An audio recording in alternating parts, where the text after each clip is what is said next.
Welcome to the Project Management Prepcast, the key to PMP exam success. Here's your instructor, Cornelius Fichtner. Hello and welcome back to the Develop Schedule lesson here on the Project Management Prepcast. I'm your instructor, Cornelius Fichtner. In part 1, I gave you a general overview of the process and we described the 13 inputs of the process. We're now moving on to the 8 tools and techniques. We have a lot to say about them, so we're doing the first few here in part 2 and then we're doing the last ones in part 3. So tools and techniques are split into 2 there. And then finally, in our 4th part, we will be looking at the outputs and the review. But right now, let's focus on the first few of our tools and techniques.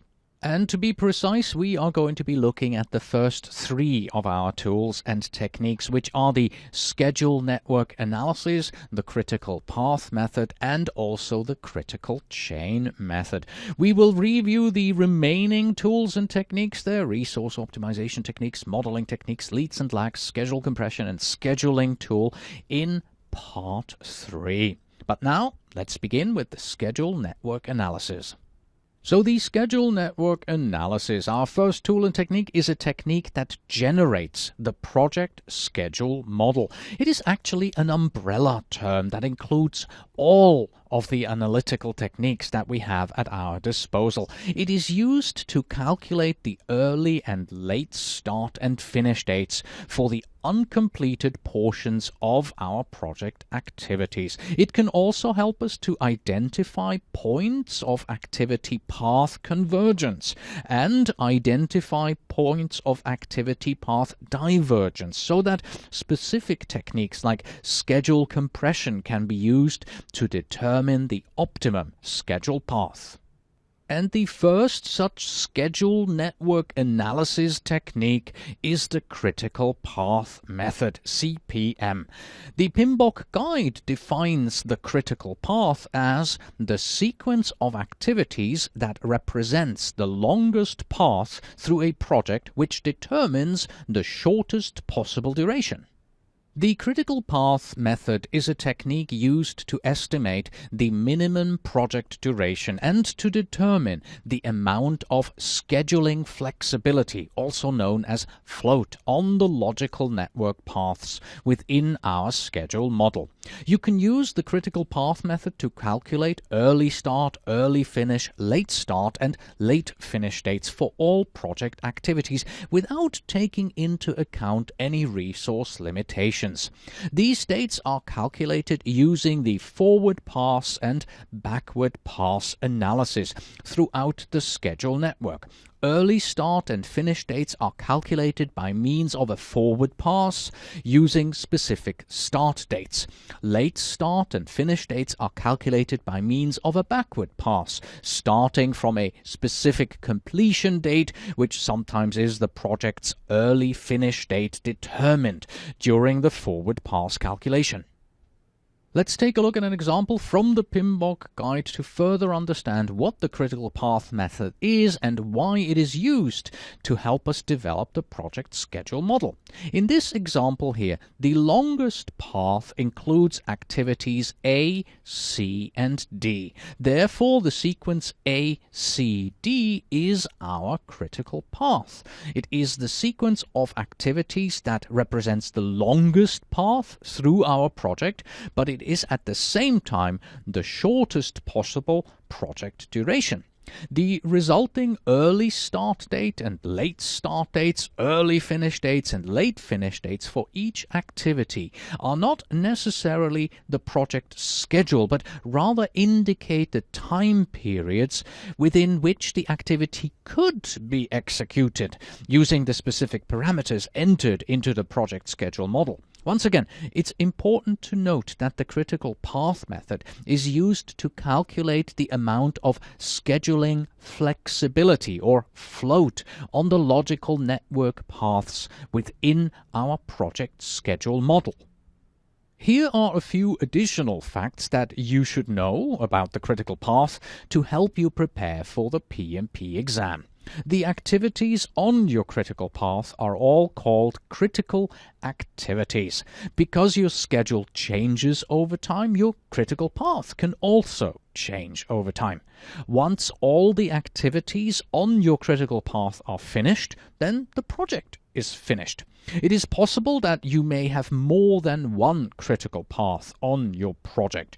A near critical path contains activities that have low total float, meaning that the limit below which total float is considered near critical is of course subject to expert judgment and may vary from one project to the next.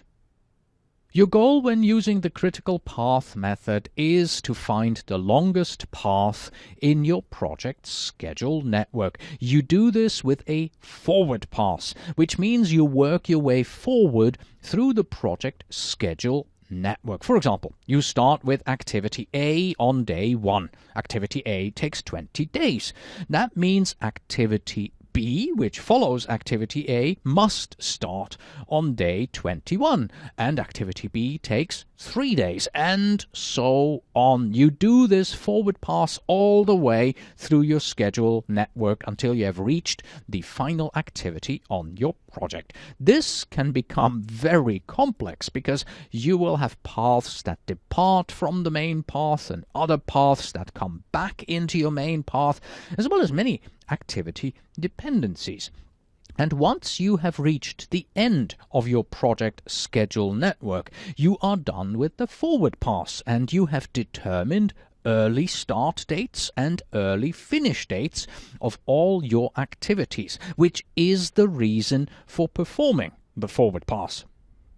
But now that you have completed a forward pass on your project schedule network, you will also want to complete a backward pass, working backwards through your project schedule network. Once again, this can become a very complex process because you will have paths that depart from the main path and others that come back, as well as many activity dependencies. And once you have reached the beginning of your project schedule network, you are done with the backward pass and you have determined the late start dates and the late finish dates of all your activities, and that is the reason for performing the backward pass. So what exactly is the amount of schedule flexibility, or float, sometimes also referred to as slack, and how is it measured and why is it important? Let's answer these questions by defining the two types of float that you may find on your project schedule network: free float and total float. Total float refers to the total amount of time that a schedule activity can be delayed from its early start date without delaying the project finish date or violating a schedule constraint. Free float, on the other hand, refers to the amount of time that a schedule activity can be delayed without delaying the early start of an immediately following schedule activity or violating a schedule constraint. Here are a few more facts to remember about total float.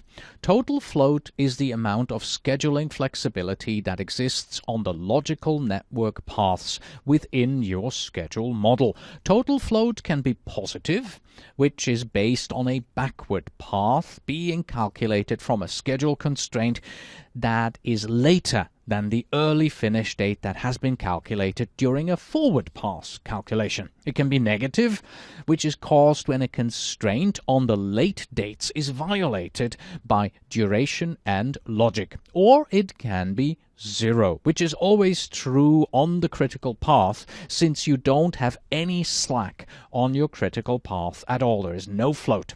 Once the total float for a network path has been calculated, the free float can also be calculated. So, Are you now thoroughly confused? Don't worry, because in our separate lesson called Network Diagram, we will walk you through the specific examples of how to effectively use the critical path method on your project schedule. Once you see that lessons, the details will be clear, and you can use this lesson here simply as an overview of the major concepts that are involved in the critical path method.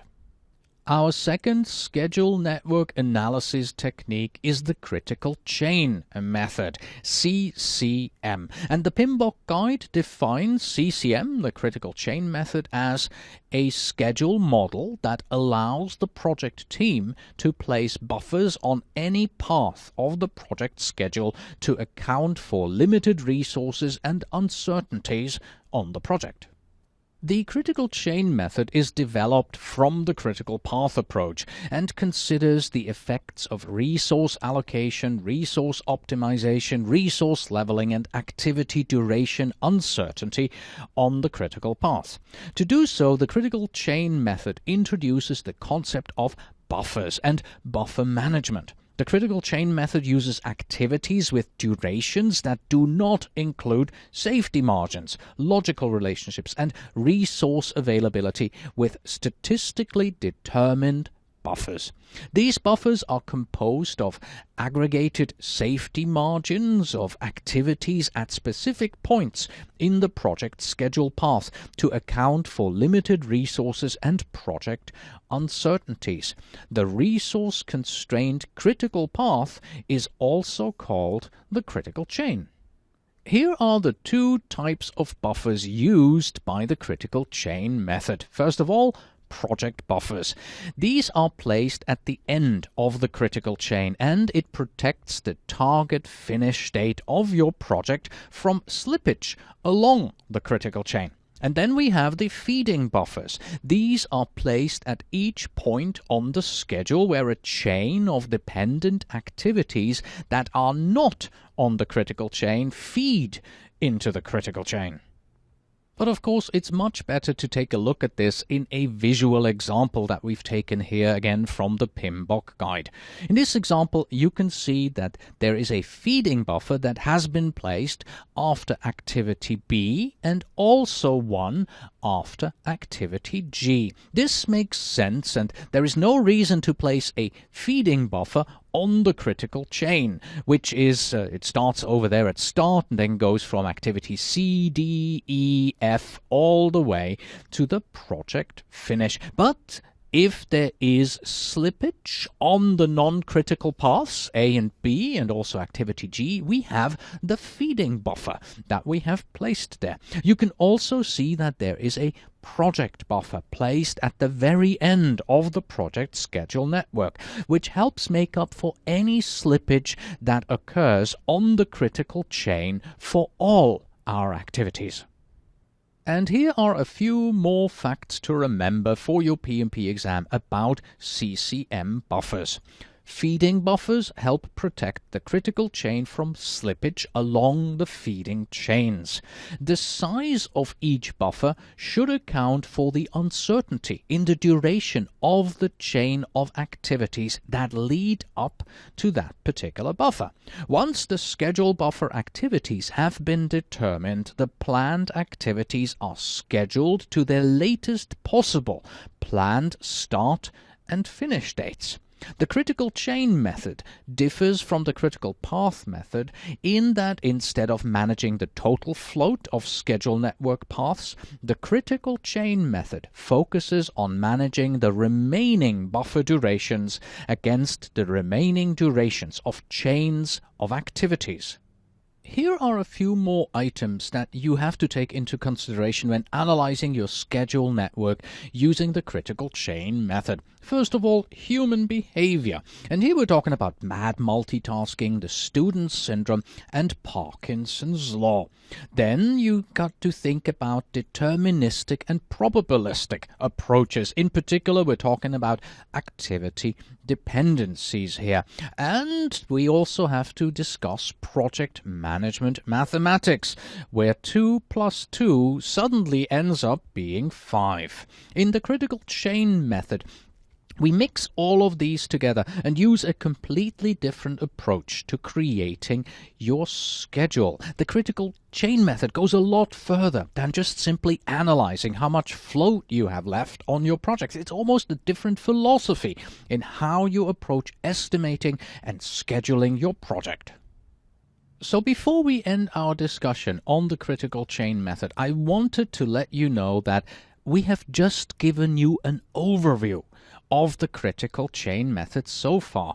The Prepcast has actually a separate lesson on this subject that goes much more specific into detail. In particular, this is an interview with Alan Elder, and once you have heard him explain the critical chain, you will understand this technique well enough to effectively use the critical chain method on your project schedule and also for the PMP exam. This lesson is in the Applied Concepts portion of the Prepcast, so in the module Applied Concepts, and it is simply titled Critical Chain. It is an audio interview.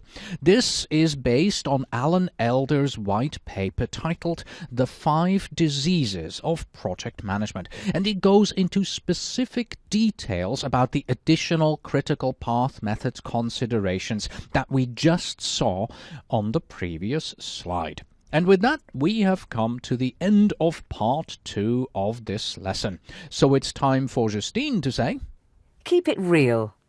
And I say, until next time.